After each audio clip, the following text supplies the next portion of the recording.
Hello, traders. Today is Monday, July 7th, and this is my analysis for the pound yen. And we're going to start off on the daily time frame.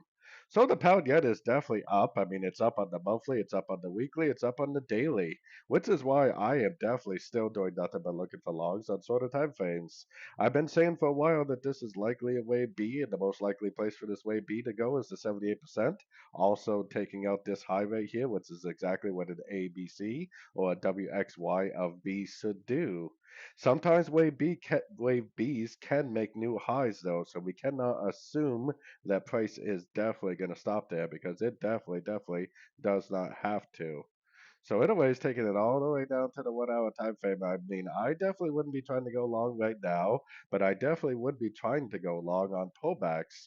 So what would I be doing now?